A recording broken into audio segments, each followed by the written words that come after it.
Tojayodyat Nashtapreshu Badreshu Nityam Bhagavata Sevya Bhagavati Tamashoki Bhaktir Bhavati Naishtaki Nigamakapadagaritam Param Shukamakanamita Dvabisamyatam Pibata Bhagatam Rashamarayam Mahora Hora Sikabhuvi Bokaham Krishna Swadamapagate Dhamagina Karonashta Dushamasho Panonako Dunoditaham Tamapiyadabashuta Vishatambabu Samapyadana Bidambaduk Prakyahido Homar Sanklesha Nirvana Musanni Tanyataham Anarta Vashamam Shakshad Bhakti Yoga Lokashidana Chakra Satpara Samitam Hey Krishna Karuna Sindhu Dinu Bandhu Jagapate Gopesha Gopika Kantara Radhikanta Namostate Jayatam Surito Pango Mama Maner Matergati Matsavashipadam Bojaradana Madana Mohano Sriman Rasarasaram Bhivam Sivara Karsan Beneshanopi Gopinata Sri Siraham Divyad Brindaranya Kalpadrumada Srimad Ratnagara Shima Shanisto Sri Sri Radha Shila Gopinda Devo Prestilabihi Sevimana Shmarami Namo Brahmanya Devaya Go Brahmani Taya Cha Jigati Krishnaya Govindaya Namo Namaha Mangalam Bhagavan Vishnu Mangalam Gudadraja Mangalam Panditi Kaksho Mangalayatano Hari Om Narayanaya Vidmahi Vasudevaya Dhimahi Tano Vishnu Prachodayate Om Mahadevi Chavidmahi Vishnu Patni Chadimahi Tano Lakshmi Prachodayate Mahalakshmi Namastubhyam Sare Sare Hari Priya Namastubhyam Namastubhya Dera Dire Tapta Kanchana Gauranga Radhe Vrindavanesh Vishavana Sute Devi Pranamani Hari Pre Nama Om Vishnu Padaya Krishna Prastaya Bhutare Srimati Bhakti Vedanta Shramiti Namane Namaste Sarasati Devi Gauravani Pacharine Nirvashesha Shanyavadi Praskita Desanani Sri Krishna Chaitanya Prabhu Nityananda Sri Advaita Gadadhar Sri Vasari Gaur Bhaktivindam Hare Krishna Krishna Krishna Hare Hare Hare Rama Rama Hare Hare. Sorry for all this craziness, but there's a smear right on my eyeglasses here. And I know it's going to bother me. It's going to aggravate me throughout the entire 45 minutes. So better take a minute or two to exterminate, to rub out that smear altogether. Kamsa was inclined to show mercy to the first 6 male babies that were born of Devaki. He went to kill the first one, and he couldn't really bring himself to do it. He said, "Oh, if it was the 8th child that would kill me. There's no need for me to kill the first 7 children." So, giving way to compassion, he went back to his palace. But then his demoniac advisors, they said, well, you don't know for sure. You know, the voice said the 8th, but the voice could have been wrong. So better not to take any chances. They sent him back to kill the first 6 sons of Devaki. And they gave some examples. They said that if you have a disease and you don't completely cure the disease, then the disease will come back even more severe. We've all been prescribed, most of us, a course of antibiotics. And if you've gotten cocky after 2 or 3 days of taking the antibiotics, you're feeling better, your fever's gone down, you think, I don't have to take the antibiotics anymore. You know what I'm talking about, because if you don't take the full course, then, and you leave some little bit of that infection in there, it will come roaring back twice as bad. If you have a disease, you have to exterminate it, make sure the disease is completely eradicated. Smokey the Bear would be the first to advocate the second example, which is don't be careless about putting out your fires in the woods. You have to not only pour water on them, but you have to spread the ashes around a long distance around, then pour more water. Because if you leave even a spark still smoldering, that's what causes forest fires. And the third example, which Kamsa's demoniac advisors delivered to him, was if you have an enemy and you fight the enemy, show no mercy. Don't let up on the enemy. Destroy the enemy thoroughly. Because if you show mercy, then the king will go away with a few followers, and then he'll raise another army and he'll come against you later on. So in terms of, I'm so sorry, but gosh, this is just so completely annoying to have spots on your glasses like this. So eradicate disease 100%, put fire out 100%, and also if you're fighting your enemy 100%. And the gist of it was that Kamsa went back and he killed the first child, and then he killed the second, third, fourth, fifth, and sixth. And this also serves the purpose of eliminating any sympathy that I'm not even going to use this class, any sympathy that we might have for Kamsa himself. If he'd showed some compassion, we might have a little bit of a soft spot for Kamsa ourselves. But the fact that he was merciless, according to the advice of his demoniac associates, means that uh, we're we're not rooting for Kamsa at all. We're rooting for his demise and his destruction. All right, so I'm trying to eradicate every spot on my glasses, and failing to do that, I'm going to see if I can navigate this next 45 minutes without them. And I'll make a note in the future before I go on the air to use my lens cleaner, get a proper cloth rather than to burden all of you with these petty details. As far as I can see, and my seeing is limited. We have John Malik, we have Namamrita, we have Vai Bobby, we have Govinda Dev, and we also have Vaishnav Devi Dasi. And I think we have Divya Joshi. Yeah, Divya Joshi jumped on. My old friend Divya Joshi jumped on a vision. Our title today, Motivational Monday, is that everybody is a temple.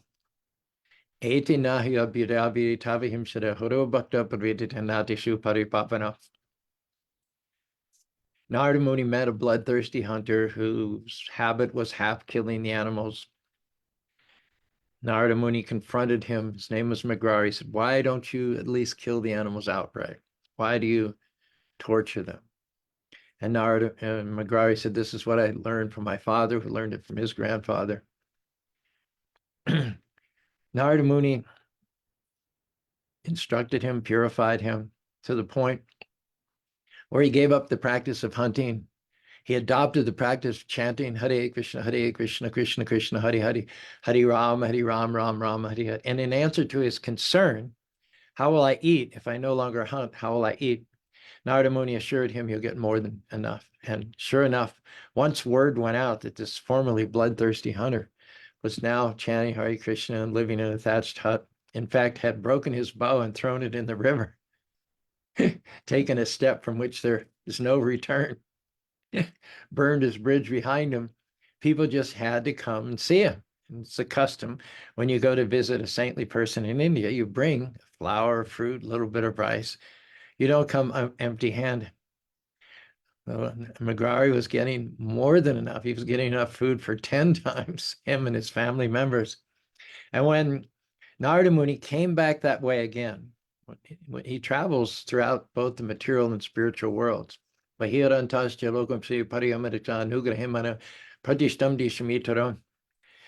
Muni describes to Vyasadeva in the first canto how after he got his spiritual body, he had no restrictions in terms of his travels. He could go anywhere in the material world, lower, middle, upper planet. He can even go to the spiritual world. And there are many instances of Narada Muni's going to visit Narayan in the spiritual world. So with that unrestricted ability to travel, Narada Muni is saying to his disciple Vyasadeva that with my unrestricted ability to travel, I can go anywhere I like within the entire three worlds without any restriction. And that is only by the mercy of the Lord. That is only by the grace of the Lord. So he doesn't circle back to the same place very often a second time. He goes many places once and stays there for a brief period, usually and gives some valuable instructions, and then he goes. But in this case, he did circle back, and we can imagine it was only after a long time period. He happened to have his friend Parvat Muni with him. Narada Muni looked around at the landscape and he said, this looks familiar. This spot in the forest looks familiar. I think this is where I left Magrari, the hunter, some time ago. He appeared to have changed his ways and become a peaceful, nonviolent Vaishnava. And sure enough, no sooner had Narada shared this sentence or two with his friend that they came upon the site of Magrari sitting in front of his hut with Tulsi chanting on his beads, Hare Krishna, Krishna Krishna, Hare Ram, Ram Ram, Hare. About the same time, Magrari saw his spiritual master, his deliverer, his savior there in the distance. And he got up from his sitting place and he rushed to offer his obeisances, to place his head at the feet of the lotus feet of Narada Muni. However, as he was rushing towards Narada Muni, he noticed there were some ants crossing the path. So he was unwilling to step even on an ant, even in his enthusiasm, even though he was so excited to see his guru after so long. And all he wanted to do was get to the feet of the guru and take shelter there. Still, he was enough reticent. He had changed his whole mentality from being a sadist, killing highly evolved vertebrates, four-legged animals who bleed, who scream in agony, from that extreme, torturing and half-killing highly evolved vertebrates.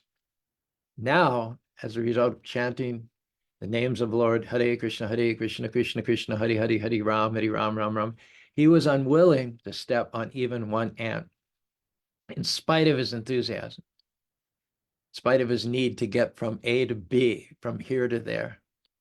He still stopped dead in his tracks. You can imagine. And he knelt down within the sight of his spiritual master. It must have been a very curious sight indeed. And he's doing something curious. From a distance, Narad and Parvat Muni looking at him on his knees. Parvat must be wondering, what kind of a weird disciple is this that my friend has? He was on his way to lie flat at the feet of the guru, and all of a sudden now he's on his knees and he looks like he's examining something in the dirt there. And Narada Muni explained what Magrari was doing to his friend. He said he doesn't want to step on an ant. At that time, Narada Muni said, Eti nahi advito vyadi. Advito means an astonishing fact, an astonishing sight, advuta. Your hair stands on end. You're amazed. Your jaw drops open. Narada Muni says, is it not a jaw-dropping fact that even those who had bloodlust passed down to them generation after generation after generation, they knew nothing else in their whole lives except bloodlust. For them, there was nothing wrong with it. There was no reason not to do it and every reason to do it. Just like so many people eat meat nowadays. They don't give it a second thought. They don't analyze it. They don't think about it. Neither did their parents question it, nor do their associates, nor did society in general question it. The existence of slaughterhouses, the suffering, the agony that those beautiful, individual, sentient, loving, trusting animals have to go through. So without having questioned his practice at any time during his life, by one single encounter with his guru, and we know the encounter couldn't have lasted more than 5 minutes. Narad had been cursed by Daksha that in all of his travels, he could never stay in one place more than 5 minutes. There was no place he could lay his head for any period of time. So all that conditioning coming down generation after generation after generation had been powerfully counteracted, nullified by 5 minutes association with Narada Muni. So Narada Muni himself is exclaiming to Parvati, Ete nahil byadiri tava himsane. What an astonishing transformation we're looking at here, that this formerly bloodthirsty, sadistic hunter has now, due to association with a pure devotee, changed his consciousness so thoroughly that he's not willing to step even on an ant. And the reason for that is that as soon as you become aware of the soul and aware of the fact that the soul emanates from the supreme soul, that wherever there's life, wherever there's animation, in fact, the word animal is animation comes from the Latin animus, which means soul. So to say that the animal has no soul, or in fact, the fish, the reptile, the bird, to say that any animated being that eats, sleeps, mates, and defends has no soul is a totally senseless statement. It's like saying the soul has no soul, because the word animal means soul. It's a given. It's a given. When you say animal, it's given. There's a soul there.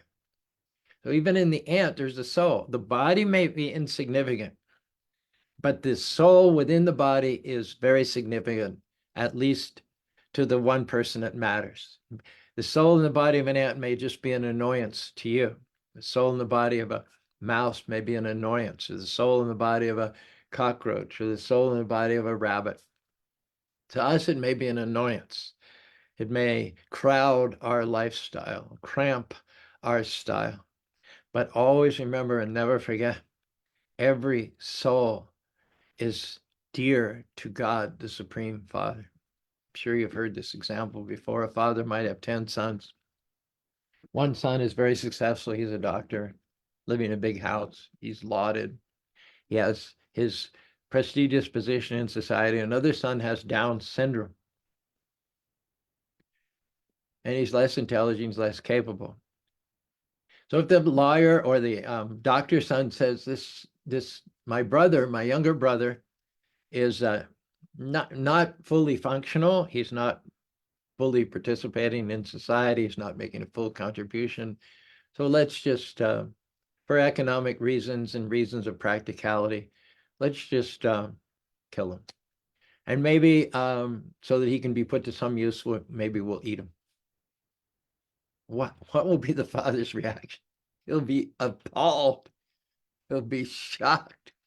What a ghastly suggestion that the father condoned the killing of one of his sons simply because that son doesn't have as high an IQ, doesn't have as many achievements as another son.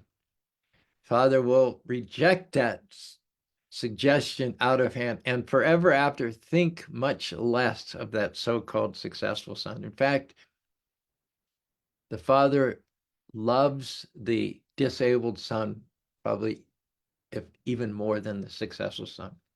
Successful son doesn't need the father anymore. He stands on his own 2 feet. He may have even surpassed the father, for argument's sake. But because the disabled, the mentally challenged son is still dependent on father, still goes to the father for its need, still thinks of the father immediately whenever there's something that frightens it or challenges it, that wins the heart of the father. That child is more dear to the father than any other child. The father would be less appalled if someone suggested that the doctor be killed eating for dinner than he would that his Down syndrome child. So God does not disregard the incredible suffering to which we subject even the least of his creatures. We are the living graves of murdered beasts, slaughtered to satisfy appetites. We never pause to wonder at our feasts of animals like humans have rights. We pray on Sundays to have light to guide our footsteps on the path we tread. We're sick of war we don't want to fight, and yet we gorge ourselves on the dead. Like carrion crow, we live and feed on meat, never considering the pain and suffering we cause. If thus we treat defenseless animals for sport or game, how can we hope to attain the peace that we are so anxious for? One name for Krishna is Purushaya. Puru, one meaning of Puru is city, just like Jaipur, Udaipur, Kanpur. It means city. Shayana means to rest. Purushaya, one name of Krishna, is one who rests in the city of 9 gates. Now, who is resting in the city of 9 gates? The city of 9 gates is our body. Archetypically, it's a human body: 2 eyes, 2 nostrils, 2 ears, 1 mouth, and genitals and anus. It's the city of nine gates. Now, who is residing within the city of nine gates? The individual soul is certainly residing with the city of nine gates. But alongside the individual soul, the infinitesimal soul, is the infinite soul, the Supreme Personality of God. Chetragnam chapi mambidi sarva chetrashu bharata. In the 13th chapter of the Bhagavad Gita, Nature, Enjoyer, and Consciousness, it describes this body as a field, or if you like, as a city. And in the city, there is a knower. There is one conscious living being who occupies that city, and that's called the individual soul. That's who we call me. That's who you call you. That's the I, the indissoluble, indestructible, ever-existing kernel of self, of consciousness, of existence. Now, in this verse of the Bhagavad Gita, it says, Chetragnam chapi. There's the body, which is the field or the city.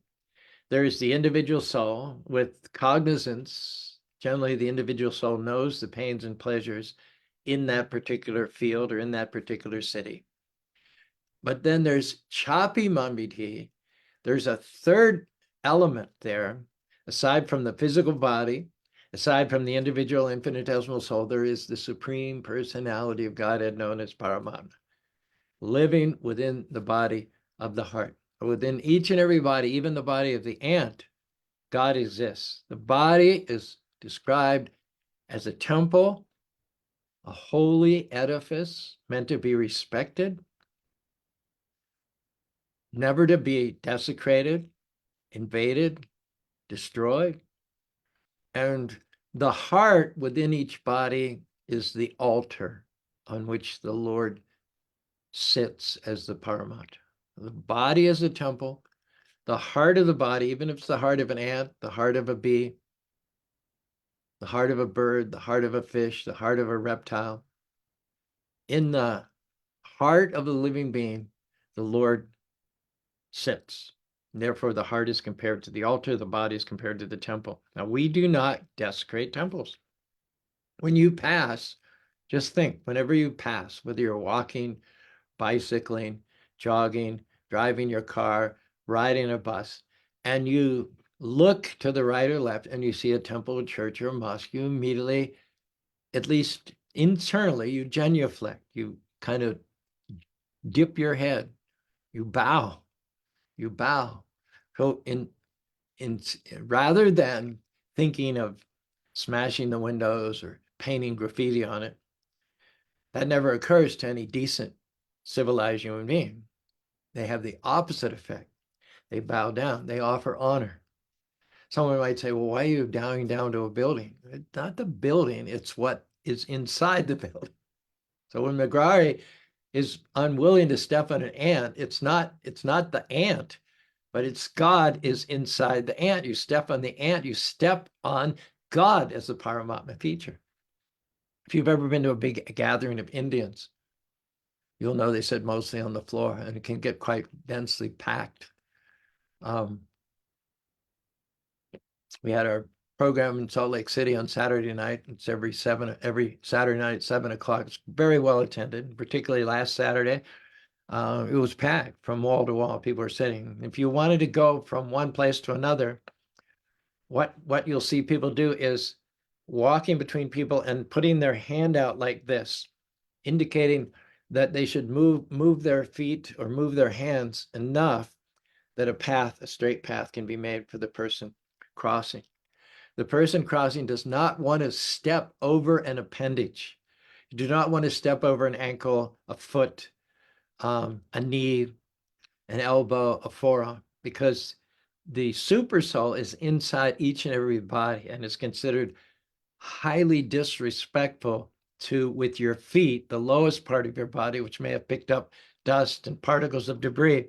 With your feet, you do not step over the supersoul, any edifice in which the supersoul has taken up its residence. And one characteristic of becoming Krishna conscious, and you'll see this across the boards, past, present, and future, is that anyone who's Krishna conscious, anyone who's a devotee, is extremely loath to cause harm to any body, even mosquitoes, cockroaches, snakes, scorpions.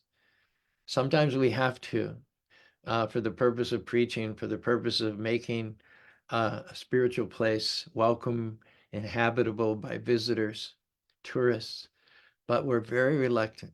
We don't do it unthinkingly or automatically or unconsciously. We weigh the results and we try to avoid as much as possible. Therefore, Bhaktivinoda Thakur said, Mama Mandira Mama, Mama Mandira Mama, my body, not just my body, but all bodies of all living beings throughout the 8,400,000 species of life, they are sacred, they are temples. In the lyrics to this song, as translated, Bhaktivinoda Thakur says to the Lord, please abide in the temple of my heart day and night. Please abide in the temple of my heart day and night. The Lord's already in your heart. Even those that have abandoned him, those who say they don't believe in him, those who have decried him, those who have insulted him, they have not succeeded in driving the Lord away from their heart, because if they did, they would drop dead on the spot.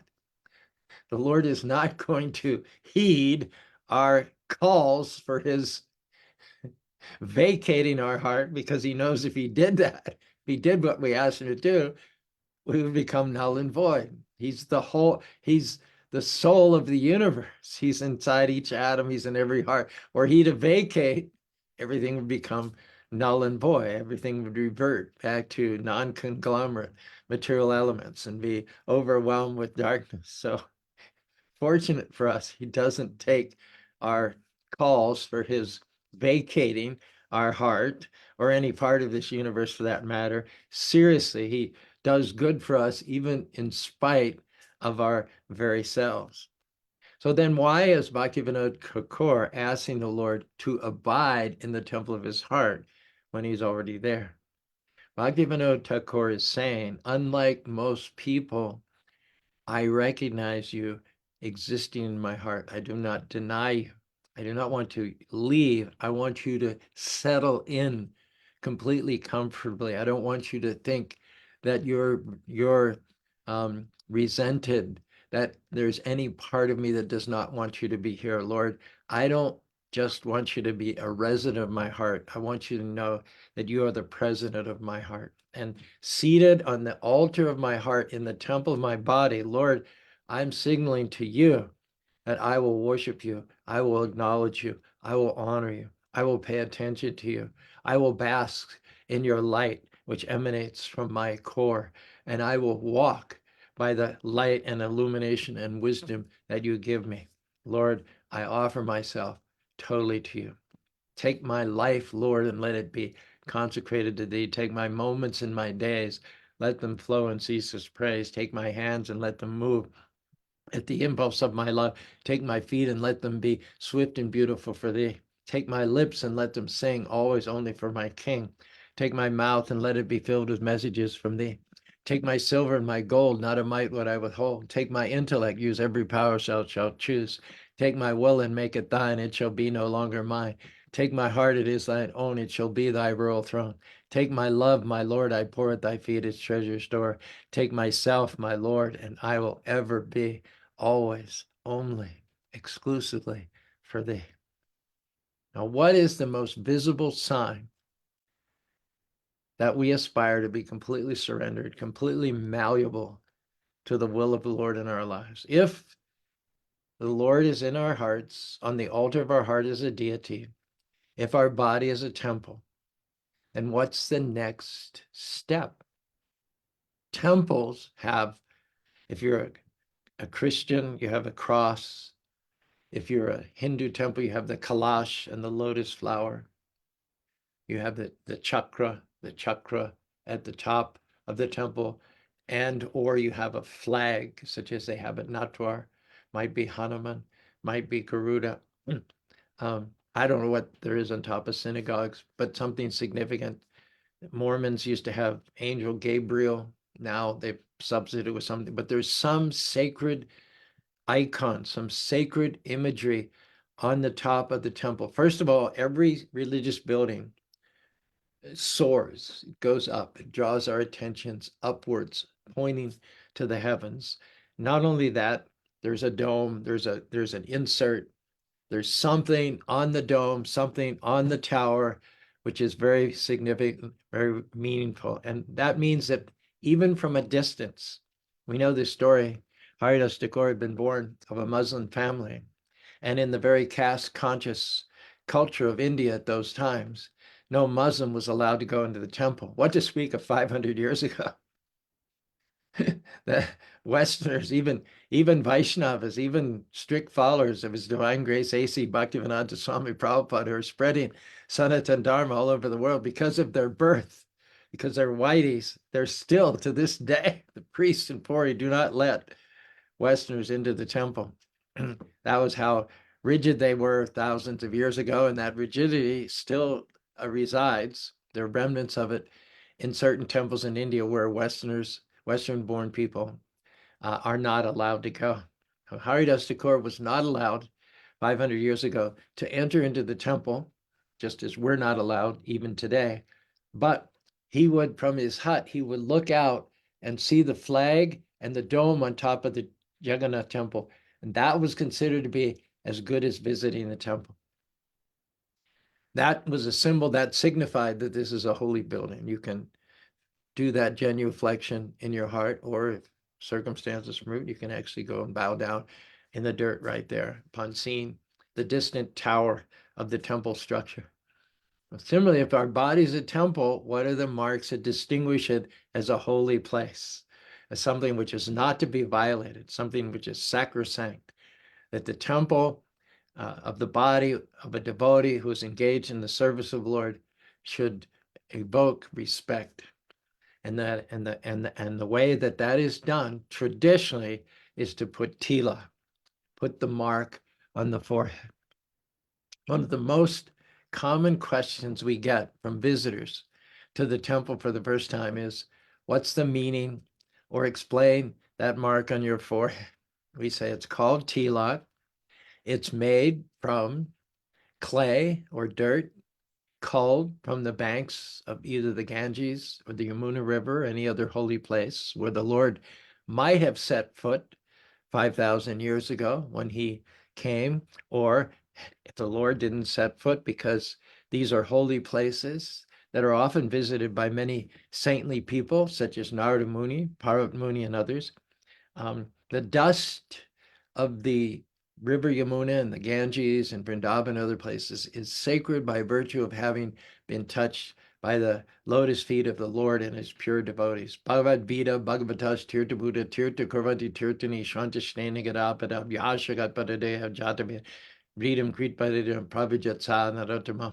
Devotees carry the Lord within their hearts.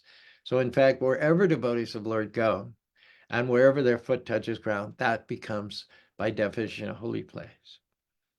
In Vrindavan, Mayapur, the dust is marketed. It's dried into fingers, maybe a little thicker than this, about the same length, wrapped in cellophane and packaged. The brand we use is yellow and blue, very cheap in India. Bring it back, we sell them for $5 each. Devotees keep these with a little container of water, and in the morning, after taking a shower, you put a teaspoon of water in the palm of your left hand, and you rub this earth, this clay, till you get a pulp, and then you apply on the forehead. Keshavaya, Naraya, Vishnave, Madhusana, Vamana, Trivika, Padmanava, Damadara, Vasudeva, Praduma, Shankarshana, Adudaya, Purushottama. And you mark actually 12 places of the body. What's visible is only what's on the forehead, but a Vaishnava is supposed to mark all 12 places of the body. This signifies the body as a temple. Often when asked, what's the significance of the mark on your forehead, Prabhupada would answer, because the body is a temple. The Lord resides on the altar of the heart in the body, which is a temple. I heard a story about Jayapataka Maharaj, who was very strict that devotees should mark all 12 parts of the body. It's very easy because the other parts are not visible to the public. it's very easy to put the mark on your forehead and just leave it at that and omit the mark on your abdomen, your chest, your upper arm, your lower arm, and on your back. Jayataka Maharaj is very, very strict about devotees having tilok on all parts of their body to consecrate the body as a temple. There's a story that one time Maharaj was passing a young brahmachari in the hallway, and he asked the brahmachari, he said, "Did you put tilak on all 12 parts of your body?" And the brahmachari said, "Yes." And he said, "Show me." So right there in the hallway, the young celibate student brahmachari took off his shirt and showed him the tilak marks on all the different parts of his body. And Prabhupada said, "Very good." I mean, Jai Photographer said, "Very good." Now, when you go to South India, for two reasons, it's much more obvious. For one reason is that it's warmer in South India, and the other reason is that the South Indian culture is still remains relatively intact even after centuries of Muslim rule. The Muslims really, really wrecked northern India because it was right in the path of their conquest. They swept down through the Khyber Pass and through the flatlands of northern India, destroying, killing, desecrating temples for hundreds and hundreds of years. But India is bisected by a mountain range called the Vindhya Mountains. And also from their homeland to go into South India, their supply chains would have been stretched dangerously thin. So although the Muslims did conquer South India, they didn't destroy, they didn't oppress South India as fully as they did North India, with the result that South Indian culture is much more intact. It's much more religious. The people are much more pious. It's very common, for instance, to know of a South Indian who gets up in the morning, takes a bath, puts on tilak very strictly, and sits in front of his home altar and chants from memory the Vishnu Sahasrana. It's 107 verses composed just of 1,000 names of Vishnu.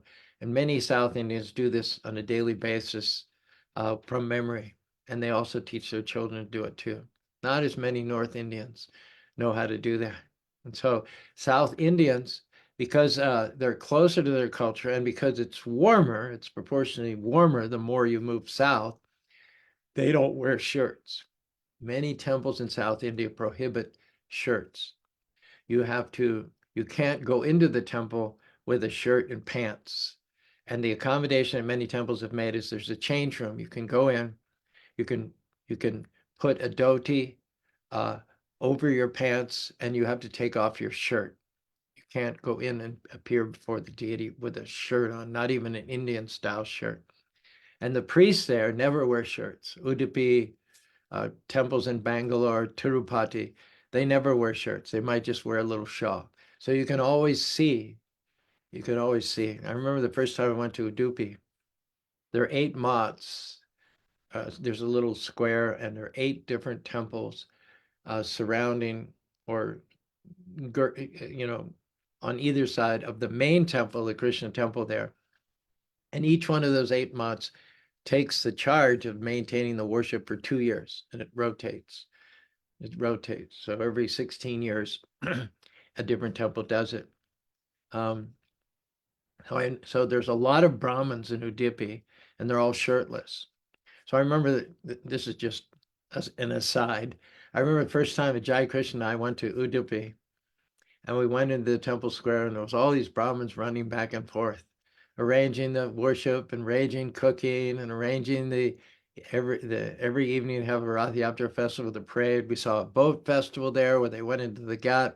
They were all shirtless, and I was amazed at how good looking they were.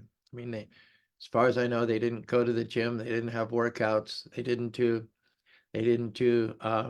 pilots, but they were, just because they were busy in the service of the Lord, naturally busy doing various services for the Lord, they were very, very fit, very, very good looking, and very, very well defined. And so there's nothing like a shirtless body, dhoti on the bottom, shirtless, sacred thread bisecting the chest with beautiful tilak marks on the forehead and the various parts of the body, thus decorated, someone going here and there serving the deity. It's It's so wonderful. It's so nice to see that culture to that extent alive and well.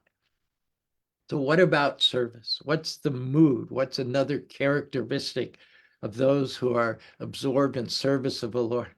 Well, if you're a servant, you don't like to disturb the master, especially when the master is sleeping. We all enjoy our sleep. God is no exception. When we go to sleep, we switch off the lights. I have a fan in my room, or a heater, which has a fan. So I make sure that I turn the temperature back to 65 before I go to sleep. If I forget to do that, I wake up in the middle of the night and I hear this fan. It disturbs my sleep. It upsets me. It makes me cranky. I have to get out of bed and then turn the fan back to 65, which means it won't likely to kick on anytime during the night. I do this. Also, I keep my door open so there's circulation of air. If my door's closed, I'll get a headache, wake up in a headache. But down the hall, sometimes my wife, she gets up and she'll go to use the restroom and she'll turn a light on, she'll leave the light on. So anytime I turn over on my right side, I'm looking in the direction of the open door and there's light coming through. That's also annoying. So I'm sure you have your own pet peeves, idiosyncrasies, but the point of it is we like to have our sleep undisturbed. Nowadays, the clocks are silent. Remember the days when tick, tick, tick, you used to lie awake at night, tick, tick, tick. If something was bothering you and you didn't go right to sleep, tick, tick, tick. We switch off the lights, we switch off the heater, we switch off anything that's likely to make a sound. And if we're awakened in all of that, we're a little upset. Recall the story of Muchakunda in the 10th canto of the Bhagavatam. He had fought for the demigods for many thousands of years, so much so that the demigods wanted to offer him a boon. When it came time to articulate his boon, he didn't ask for wealth or women or expansion of kingdom. Curiously, he didn't even ask for pure devotional service. He did that later when Krishna woke him up. But at the time that the demigods asked him to name any boon they want, he just asked, number one, that I go to sleep, and number two, that my sleep not be disturbed. In fact, part two of that second request was that if anybody does disturb my sleep, I may be able to burn them to ashes simply by my glance. Another personality that liked to sleep was Kumbhakarna. Robin's brother would literally go to sleep for 6 months at a time. He'd be in a cave and he would snore loudly.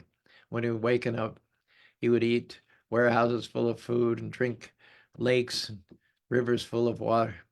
So Krishna likes to sleep also. He likes to be deep in meditation upon himself, upon his devotees. He doesn't like to be disturbed. And devotees who are servants of the Lord know that. They don't like to bother the Lord. Others who are not in the mood of servants are constantly pestering the Lord, scratching at the door, turning on the lights, making some noise. Krishna, I want this. I want that. Krishna, give me this. Give me that. Give me, give me, give me, give me, give me. They're constantly disturbing the Lord. Devotees do not want to disturb the Lord. Like a river, the flow of one's bhakti to the Lord is malleable. It's flexible. A river never knocks down and never forces itself over an obstacle. It will separate itself and flow to the left and the right of the obstacle, or it will flow over a rock in the middle of the stream. If there's an obstacle, the river doesn't confront the obstacle with brute force. The river circumvents the obstacle on its way towards the ocean. Similarly, devotees never bother the Lord. Nadanam ajanam sundarim kavitam bhajagarim mama janmani janmarishari bhavatad bhaktir ahitakitve. Devotees are always satisfied simply to serve the Lord. Krishna bhakta nishkama taiva shante bhukti mukti siddhi sakala yashanta. Those others, they may be serving the Lord, serving quote unquote, but they want mukti or mukti. They either want to become one and merge with the Lord, or they want to enjoy the Lord's material energies. Only the devotee serves for the sake of service. Only a devotee doesn't bother the Lord for his own personal desires. And that's why, as far as the Lord is concerned, because the devotees let him sleep in peace. Sleep is relative, of course, because he's always within the heart of everything, he's conscious of everything that's going on. But because we're not using the Lord for our purposes, but, and this is a crucial difference, we're lending ourselves for the use of the Lord, for enacting the mission of the Lord within this material world to do good to the fallen conditioned souls and give them those means by which they can go back to home, back to God. If you do good to others, if you bring about a situation where others are able to grab onto the life rope from the spiritual world and go back to home, back to Godhead, that will also ensure your own liberation as well. Om Tat Sat. Hare Krishna, Hare Krishna, Krishna Krishna, Hare Hare, Hare Rama, Hare Rama, Rama Rama, Hare Hare. Well, that went okay without my glasses, but I'm not going to be able to read your comments. So I'm going to put on, there's a big smear right here, and it certainly is annoying, but I don't want to spend more of your valuable time rubbing these lenses. Divya Joshi was the first one to jump on here in the Facebook comment section this morning, followed in short order by John Malik, Haribol John, Namamrita Das, our own very wonderful priest here, and his wife is Bhakti Janani. We're so happy they're here. Bye, Bobby. She's on today's Ekadasi, and today, if you want to do something special, read about Varaha, the boar incarnation of the Lord. This is the day of his appearance. Govinda Dev, Jai Ho, Hare Krishna, Vaishnavi Devi Dasi, Hare Krishna to you. Ram Kishore from Minneapolis. I got an invitation from Sori to attend your temple opening. Thank you very much for thinking of me. We're kind of involved in getting ready for the big festive colors here right now. So I don't think I'll be able to go as far away as Minneapolis. I am going on a short trip to Phoenix, March 9th, to help them celebrate Shivaratri down there. My good colleague, Chandini. Chandini is a dancer and a very innovative, creative personality. She used to perform for our Festival of Colors in Las Vegas. She would dance, do yoga, have soundtracks, work in a little bit of acting. So I'm delighted to collaborate with Chandini to present some stage performances in Tucson on March the 9th for the occasion of Shivratri. Chad Willwright, I believe he's AKA Dutch, works as an electrician at Salt Lake City Airport, checking in, and Ram Kishore. Brent is absent in India with Vaisheshika on Yatra. He should be back probably by next week or so. I know he'll be back by the time we have the Festival of Colors. So Brent is not here today. Thank you one and all for joining us in this Motivational Monday. I don't know what your opinion is, but I think we got off on a pretty good start. Some good Krishna conscious thoughts and insights by the grace of the Lord and coming to us through his divine grace, A.C. Bhaktivedanta Swami Prabhupada.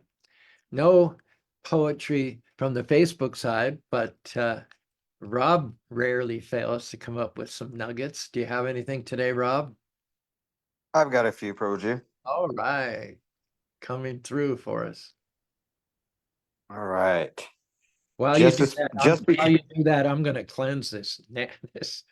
Go ahead. I'm listening. okay.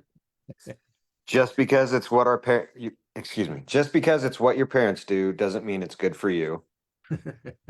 Referring to McGrary. Right, exactly. Even a bloodthirsty thug can learn to love and respect a simple bug. That's nice. I like that. I like that. A pure spirit soul in only 5 minutes can change your life with spiritual tenets. Yes. Uh-huh. It's really simple. Every being is a temple, Nice. and you and God are never apart. He dwells on the altar of your heart.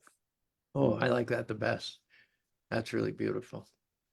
I'll look forward to posting Haribol. them. I'll look forward to posting those. And hopefully, not only the people that were with us live today, but others might be able to drop in to this Facebook post, see your comments, and listen to a little bit more of the class. I know Joshua very rarely joins us live, but he tells me he always listens to the classes later, and I'm sure there are others like him. All right, I enjoyed being with you all this Motivational Monday, and we'll continue tomorrow, Transcendental Tuesday. Hare Krishna, Hare Krishna, Krishna Krishna, Hare Hare, Hare Rama, Rama Rama, Hare